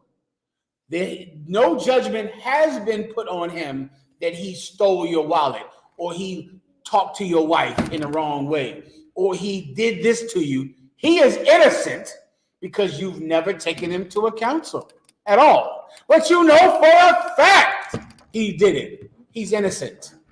And if you treat him as if he's guilty, even though no judgment has been made against him concerning the matter that you are angry with him about, you are in danger of hellfire. What is hellfire? Hellfire is a good term, and I'll try to explain hellfire to you. Hellfire means this: the Most High God is going to punish you and curse you in the worst way possible. Hellfire is speaking about God's anger. Anger. The Lord said he will punish you. His anger will go unto the lowest hell. That's in Deuteronomy. Meaning fire is the Lord's anger. How will that fire manifest itself? In so many ways. Some prostate cancer might teach you a lesson. Right? Car wreck, being a paraplegic, getting kicked out to school, becoming a drug addict, then a LGBT, which absolutely can happen to you. Don't think it can't, because it can. It can happen to you. All you need to do is be hungry and poor enough. Be scared enough. And then, of course, the Most High can make your tongue melt out of your head and your eyes melt out of their sockets on Judgment Day. All of that is the Lord's anger burning to the lowest hell. Don't hate your brother without it being proven that he did it. You thinking it is not it being proven. Everyone understands? You thinking that your wife committed adultery is not you thinking she committed adultery. That is not real. You thinking a thing is not factual because your thinking is marred and poisoned by what? Emotions. Your thinking is not real. Go through the proper process. Then if the school proves your wife is a whore, then F that B, kick her out and forget her. Now her hatred is earned. If that brother actually did that, he's kicked out of the school, he's a Gentile, and we won't even speak to him or help him again. Now the judgment is justified on this person. Before that, it's just your feelings. Everyone understands. Next, in the back. I'm sorry, go ahead, up front. I need to clarify the first part. The second part. He said he was having a conversation with his sister as a slave, and she said that she was strong and independent and did get a brother for life. Okay, you got to ask her then, what in the hell does strong and independent mean? Ask her. She said she is it, right? Well, surely she must know what it is. She said, I am strong and independent. All right, what does that mean? For the sake of class today, I'm going to just assume she means she doesn't need a man. All right. What do you want me to do? Don't have sex with anybody. You women, you don't have to have a man. I don't know who's forcing you to have men. The IUIC does that. Let me tell you what the problem is in this world on this topic, right? Men and fake Israelite groups, Christians, they love to coerce and force women to have sex with them when a woman does not want to have sex with them. The IUIC teaches all sermons about this. If you got to have sex with your husband, you better start having sex with him. You got to have sex. Puff Diddy is right now in hell. And the FBI is digging through all of his Puff Diddy shirts and suits and shiny apparel, looking for evidence that Puff Diddy committed sex trafficking. I don't even know what in the hell that is. So I'd be very careful of that because I don't understand. I looked it up before class and the definition is so broad. I don't understand it. Do you understand it, Yediah? Let me see. Someone look up what sex trafficking is on their phone. What is that? The definition I saw is just the way rich men think they can get a woman. That's what it looks like. It looks like the way that every rich man outside of Brothers in the Truth have ever attempted to get a woman. It looks like that sex trafficking. It was that. What do you do? Oh, man. Yes. Tell me when you get back. I'll let you go ahead. Go. Take a break. No problem. He'll break it down for you upstairs. Yikes. Well, listen. Here's the problem. Stop making women think that they must have sex with you. They don't have to have sex with you. If a woman does not want a man, she is not sinning. You want to be single forever. Do it. Be single forever. Never have sex. Now, here's what you want to ask this sister. When she says she doesn't need a man, does she mean I don't ever need to be touched in an intimate way by a man for the rest of my life?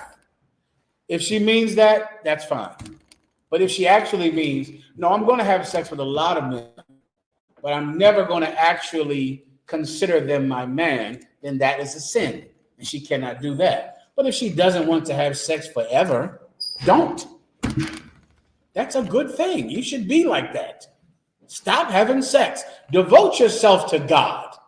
Do that, strong and independent women. Devote your life to God like a nun. Do it. Say, I don't need a man. I'm strong and independent. No problem. We come cook this Saturday. Come make bread for the Passover. Give every camp leader in the country your phone number, and he will call you when he needs to house brothers in your city. Let them know that you can sew, you can cook, you have a home to house people, and you are not marrying under any situation. No problem, sis. Brothers, here's her number. She's a mother in this school. She is not marrying anyone, but she is devoted to God. Right. Your wife is devoted to you. So she's less helpful in this school because we can't depend on your wife day and night because she has a man and kids. So your wife can help and her help is appreciated, but she can't help like this strong and independent woman can. That's right. Oh, this woman does not have a man and she does not ever have an orgasm, ever. She never gets touched. She never gets kissed. She never gets held. She is devoted to the work of the Lord, and we applaud her and thank her for her service. Anything else? Go ahead. I have a question in Matthew 6:23. No problem. It says, but if thine eye be evil, thy whole body shall be full of darkness. If therefore the light that is in thee be darkness, how great is that darkness? You want to break down? Sir. Okay, whatever your eye is focused on is going to be in you. You understand, Malak? So if your eye is evil, then you're going to fill your body up with evil because all you see is money. That's all I see. Money, money, money, money, money. I need money, money. I got to have a new car. I got to have jewelry. I got to have this. I got to have the new sneakers and the new that. Money, money. That's all. You are obsessed with it, focused on it. But what's inside of you? A lust for money. That's it. Puff Diddy, I'm sure, is just obsessed with sexual desires. He's obsessed with it. That's all he thinks about and cares about. Getting it. Michael Jackson, he loved the children, the kids. The kids love monkeys and giraffes. I got to get me some giraffes. I got to get me some monkeys. I got to get a playground for kids to play in. I love kids. Well, what's inside of you? You're a child molester. You understand? Whatever you focus on is going to be in you, in your mind. So what you want to do is focus on something that's good. So that can be in you. You want to focus on that thing. Because if not, whatever you focus on is going to make you the type of person that solely seeks out that thing that you see. Simple enough? On the part that says, if therefore the light that is in thee is darkness, is it comparing it to like if like you think that you're right but you're really wrong? No, it's comparing it with this. You need light to see, right? But the light that is in you is dark because the thing you see is evil. The thing you are focused on is not light. The thing you're focused on is darkness. It's using a metaphor for the light to be good and the dark to be evil. That's the metaphor it's trying to use, right? The regular eye focuses on light, candle lit, the light of the light bulb or something like that. Your eye is focused on darkness. All you see is your lust for prostitutes, your lust for strippers. You constantly watch it. You constantly look at it. You know, a lot of these brothers out here can't have sex with their woman. You know why? Pornography. They don't want to touch her. They do not want to touch her because all they see is these women who are white women with fake breasts and fake hair and fake everything, and they're whores. And then now at night, you got to go to this good woman for sexual pleasure, this decent woman for sexual pleasure, this woman who is kind and just and honest. You don't want her because what is in you is darkness. So when you go to try to have sex with your woman, your penis will not perform. That's what's wrong with you, because you fill yourself up. You sexualize yourself. And now you don't want her because she does not look like them. She doesn't behave like them. And it's the saddest thing. You don't want her because she's not a whore, because, you know, you can't have threesomes with her. So many of you, you'll go to your child's mother and convince her to do a threesome. And then give her your daughter to hug and kiss. You have to, your baby's mother must have a threesome because you are staring at it all day. So if I'm going to be with you, you're going to have a threesome. And then the next day we'll take the kids to school and go to Chuck E. Cheese with the kids. And now my child's mother is, does something terrible to women's vaginas. And now that's your child's mother, right? You're disgusting. And the light in you is darkness. You understand? Stop filling yourself with blood. Stop training yourself. Turn it off. Put something in you. You can sexualize yourself to anything. Anything. Anything at all. Who does not believe me? I dare somebody to tell me that's not true. Somebody online tell me that it is not true that you can sexualize yourself to anything at all. There is no reason not to be attracted to your wife. None. None. You're lying to you. Give her a hand. Oh, I thought you were telling me I was wrong. Go ahead. Give her a hand anyway. Go ahead. So, like, I just joined the aesthetics world, like skincare and stuff.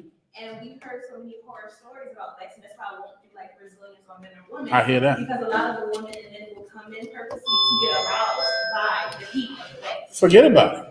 Listen, there is nothing that you can, with enough exposure to it, relate it to sex.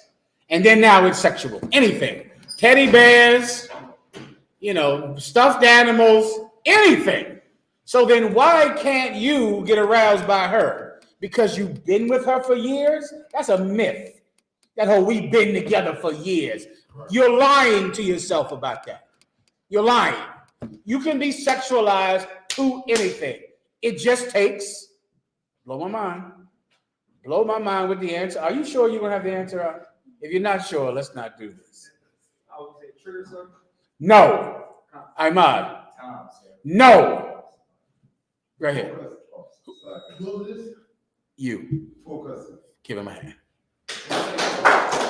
Focus. Focus on it. Focus. You're going to get aroused by it. Focus on it. If you focus on this, that's what arouses you because you're focused on it. Focus on that. Oh, it'll do its job. I pray you understand. I can prove it. I'm not going to give you the proof because you believe me. But whoever does not believe me, I'm going to give them the proof. All right, next. Oh, God says, Salakia, sir, may I have a general breakdown on Genesis 49:10. You die, go upstairs? Is it time? Let's end it at 8:45, all right? Someone let me know, please. Go ahead. Genesis chapter 49, verse 10. The scepter shall not depart from Judah. A scepter is like a staff that indicates rulership. It's like a stick you hold in your hand. Come on. There you go. Usually a scepter is shorter than this. All right. So imagine a short staff. That is traditionally what a scepter is. All right. And whoever holds it in their hand is the king. Everybody, like a crown. It's an ornament of rulership. A crown, a piece around your neck, a scepter in your hand. right? These are ornaments of rulership traditionally, okay? The Bible says the scepter will not depart from Judah, meaning the tribe of Judah is always going to be the family that the king comes out of. That prophecy was fulfilled in David first, because at this time, of course, Judah was not the family that the king came out of. At this time, Israel didn't have a king. Israel just had judges. And then finally, the first king over Israel was a Benjamite, a so-called West Indian named Saul. But all the way back when Moses was writing these books or speaking these books to the brothers that wrote them, the Lord always told us that the king was going to be a Judite. So the first Judite king was David. To this day, a Judite rules over the nation of Israel. The current king and the last king over the nation of Israel is a black man from the tribe of Judah named Jesus Christ, or Yahawashi, Mashiach in the Hebrew. This is the prophecy about Christ way before David was ever born, way before Jesus Christ was ever born. Go ahead. Nor a lawgiver from between his feet. And Judah will also be a lawgiver. What is this a prophecy on? That Judah will also be a tribe that will be priests. Why is that important? Because at this time, only the Levites, who you call today the so-called Haitians, or the dice, or the Thuram, what's the name of dice? Lots, or the lots that were cast. That's the symbol for Levi. At this time, the Most High God said that only the seed of Aaron were the priests of God. But Moses knew that there was coming a time when Judah was going to have priests. And that also happened. That happened because of the priests of the order of Melchizedek, which priests ye are today. All of us who are priests in this school are priests after the order of Melchizedek, whose priesthood superseded the priesthood of Aaron. Okay? Jesus Christ made the tribe of Judah and every tribe a priest if they earned it, if they took an oath. All right? Before that, you were a priest because your father was Haitian, because your father was the tribe of Levi. This is the prophecy proving that Judah would be priests. Keep going. Until Shiloh comes. Until what? Until Shiloh comes. What does the word Shiloh come? Shiloh means peaceable one. Peaceable one come. What's the peaceable one? Jesus Christ. Until he comes. Until he comes. Meaning what? That we're all going to be priests because Jesus Christ is establishing this priesthood. And we're going to be priests until Christ comes back. Right. Meaning, what does that mean until Christ comes back? Who can break that down simply for me? Does that mean that once Jesus Christ comes back, no more Judites are priests? Of course not. Because then, of course, Jesus Christ could not be a priest because he's a Judite. And Jesus Christ could not be a king because he's a Judite. So what is until Shiloh comes? I mean, I'll break it down for you quickly. It just means forever. That's what forever means. Like until this happened, until that happens, it means forever. It means until this long thing happens. That's a far, far away from now. What that means is forever. That's what it means. Everybody understands. It's how speech is done. All right, it's speech or how blacks and Hispanics talk. Everybody understands. Next, is that it? Come on. 8:43. All right, one more. It says, like a general, if you can permit me to ask this question, why in the book of Tobit 7? Well, what about the brother who wanted to ask? Is it natural for us to have long hair? No answer on what long is yet. Have to wait till Thursday then. This Thursday I'll be in Harlem, New York, Jerusalem. I'll be there this Thursday. The Thursday after that, Lord allow, with Commanding General Yahanna's permission, I will be in Texas. I don't remember where though. I think it's either Killeen, Texas, or Austin, Texas. One of the two. You got to go online to see. It'll be either Killeen, Texas, or Austin, Texas. I'll be there this Thursday. I'll be in Harlem. Next Thursday, I'll be in Texas, either Killeen or Austin. All right, I'll do 2 classes in Austin, 1 in Killeen, Texas, 1 in Austin. After that is the Passover. Am I right about that? Give the Most High a hand. Let me end it with this. Let me end it with your relationship problems. Okay, y'all, here's another episode of Wisdom for the Passover. Clap it up. All right. Okay, I don't have time to do the Espanol. I'll do it. Make sure I do it this Thursday. Someone remind me. No one ever reminds me to speak Spanish. Remind me to practice my Spanish, or else I'll never learn. I have to practice it. Practicar. All right, now, wisdom for the Passover. Here's another problem you have to watch out for the Passover. Your relationship problems. A lot of you have a volatile relationship. You argue and fight all the time. Some of you are going to try to bring multiple wives to the Passover.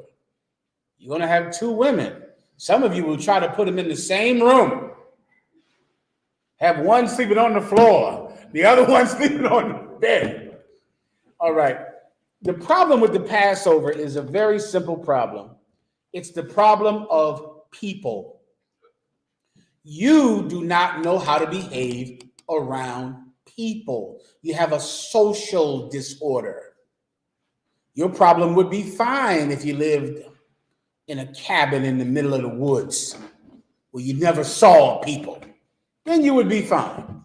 But you cannot go around people, right? People are the problem. People make you feel anxious, nervous, scared. You don't know what to do. You're drinking too much. You don't know how to, the things that you do in private with your wife, which is fight all the time, argue all the time, you will do that at the Passover because you don't know how to modify your behavior in public. Face this about yourself. Your parents were terrible parents. I see it in you every day. You were raised wrong. You don't know how to behave in public. If you go to the Passover, you're going to argue and fight as if you're in private at home because you don't know how to go in public. You know, you got to talk different in public, young man. If you're home with your wife, no one hears you. You live in a cabin in the woods or somewhere. You can yell and scream and argue. Get it off your chest. You live in the middle of Alaska. No one hears you but the polar bear. So you can argue and fight and yell and scream and yell. You can get super drunk, walk out the house naked because no one is there. But if you live around people, you have to modify what you do because people are around. Your mother was stupid and a drunk and a drug addict and a slut. And because of that, she never trained you. Your father was a crackhead and a drunk and disgusting. And because of that, they never trained you. So you can't behave in public. Your father now is a good father. You don't have an excuse for your behavior to be wrong at the Passover because you come from a good family now. Now you're being trained in how to behave in public. If you are the type of couple that is immature, and because you're so immature, you and your wife fight like brother and sisters fight. A lot of you say that, you think that you're fighting because, of your stance on a thing. You're fighting because of your immaturity. And you're having a tantrum. And your wife is having a tantrum. And you do it all the time. You cannot do that at the Passover. That's right. If you do it there, you're getting kicked out of the Passover. Do you hear me?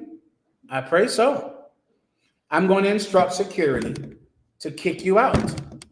If they walk by your door and they hear yelling, you have to leave because you are infringing on our religious rights.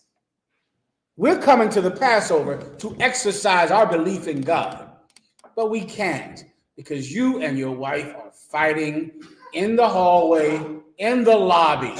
If I have to catch your wife crying in the middle of the lobby, then what do I have to do? Who can guess? Your wife is in the middle of the lobby crying.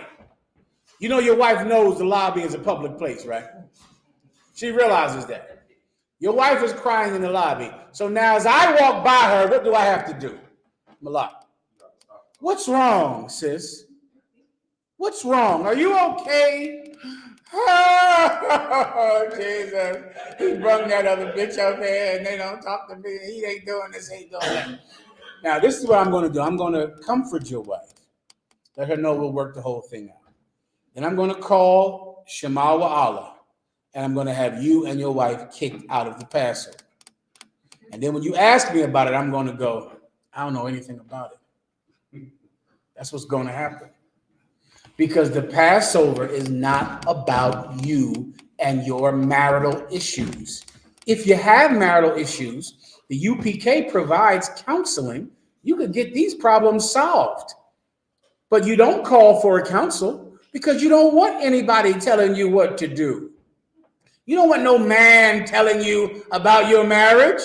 No problem. The problem is in the UPK, all we got is men. We ain't got no dogs or cats to help you. So all we really have is men that can help you. You don't want man to tell you what to do. Then don't need it at the Passover. You cannot need counseling at the Passover. You can get counseling at the Passover, but you cannot need it. You cannot have your wife sleeping outside in the hallway because she came in after 2 a.m. And in my house, these doors lock after 2 p.m. I get you up. Okay. When the morning comes and you open your door, pack your stuff, take you and your wife and leave because you're not allowed to be here. You know, we pay for the hotel. The hotel is ours. Everything there is ours. We can kick you out like we would kick you out of our personal home. Am I making myself clear? Right? Everyone works for us at the Passover Hotel. We're going to kick you out. If there is a disturbance, a break in the peace of the Passover, you have to leave. So you can't fight and argue at the Passover. Can you fight and argue on the way there in the car? Sure. Can you fight and argue when you leave? If you must, you can't help yourself. You're an animal and a pig. Surely you have to do it. I'm sure these issues are big issues to you. What was the big issue? What's the giant issue that people fight over? His other woman. You got to fight over that. You can't help it. All right, you'll have to do that before you get there. Right? Once you're there, the Passover is about Christ. We can't let you ruin the Passover for everyone that's there. Maybe the reason you don't get along with your husband is because you're a selfish bitch. And that's the reason that you and your husband fight. Or else, why are you fighting here? You live with him. You can fight when you get home. You can't wait 3 days to fight. Table the fight. Say, no problem. I'm angry about this. We'll fight when we get back. You could do that and it would be allowed. But you are such a greedy, disgusting pig that you can't be contained for a day. Well, your personal problems are going to get you kicked out the Passover. Security has been alerted for it. If I find out about it, I'm going to make sure you get kicked out the Passover. And it's not going to be dramatic. You're not going to meet with me. We're not going to have some council where Commandant General YAHANNA is there wondering why you're upset. Commandant General YAHANNA will not know it happened. You understand me? He will never even know that it happened. You're going to disappear and be gone, and I'm not even going to tell him.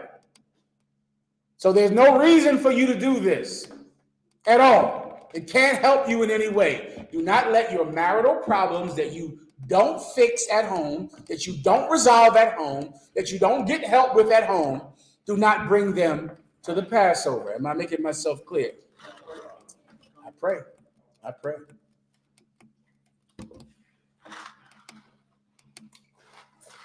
Would that pass the class over? What's your name up? Would that pass the class over? Are you taking it? Who wants it? Would that pass the class over to Priest Officer Malak?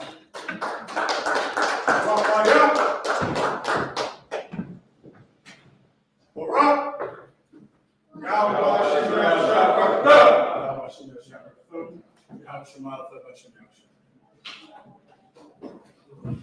I.S.U.P.K security announcements. We got I.S.U.P.K that are 1 West 125th Street, Harlem, New York, under the manager of YAHANNA. Brothers and sisters, when a new brother or sister comes into the school, they are on minister 6 months. They are to be saluted only. They are here to shed themselves to the world. If they need representation, the teacher will arrange it. After 6 months, if a brother or sister has an interest in a particular person, he or she must get permission from the head to speak to a brother or sister. There is another 6 months in which the brother and sister will court each other. After this 6 month period, the brother and sister will get permission from the head to marry. Tithes, which is a commandment, read about it in Numbers chapter 18, verse 21, and Malachi chapter 3, verse 8 through 10. My Isupk means 10th in Hebrew. 10% of every penny of any increase the Lord give you, give to the Treasury Department of Priest Fund as a free will offering for the priest. It's not mandatory whatsoever, but mutual alike. Upcoming holy convocations is the Passover, April 20th. Mahayaman and I.S.U.P.K, and check the bulletin board in the front. If any brother want to be a trooper in the school, start wearing all black boots, shirt, pants, head, and a scarf. And with that, I imagine this brothers give a courtesy salute. And if this is for Imam Shabbat, imagine, Barak, Yahweh, the top, starts with the sisters. This is imagine. Let me give the sisters courtesy salute. And if this is for Imam Shabbat, imagine, Barak, Yahweh,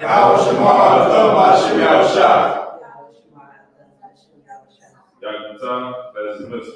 Can I get everybody to stick around for 1 second, please? Check your phone a lot, bro. Let me get on my dummy eyes and shrink. All right, you over on the car, right? Let me see you for a second too. All right, if you don't mind, Bro Rashad.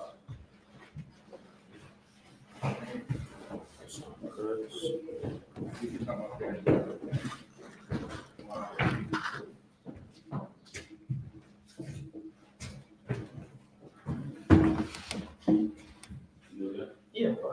All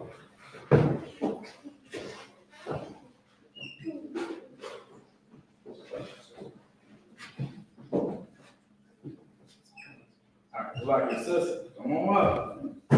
Come on up. You, come up. Clap it up. Right fast. If I could, right on you to be at the right on. This sister came a long way. Right. As we all know, coming out of the world is not easy. You know what I'm saying? So, for us brothers, it's a whole other story. But for the sisters, it's it could be a struggle. You know what I'm saying? One thing that I noticed about this sister here, right? She ain't lose her patience. She came a long way. So from this day forward, right, whatever you was called in the world, won't be your name anymore. All right? From this day forward, your name would be Makira, which means woman of body. All right? Clap it up for the sister.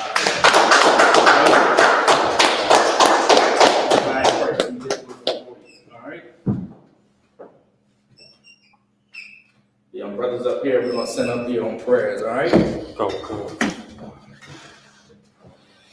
Yabarak Yahweh. Yabarak Yahweh. Ayashamarka. Ayashamarka. Ya'ol Yahweh. Ya'ol Yahweh. Panyahu. Panyahu. Ayaka. Ayaka.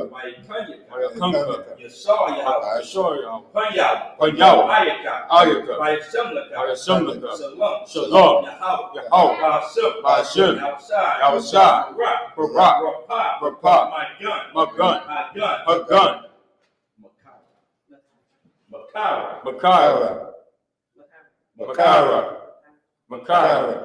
Ba'ashem Yahushai. Ba'ashem Yahushai. Wa'aman. Wa'aman. Kwam Yashar. Kwam Yashar.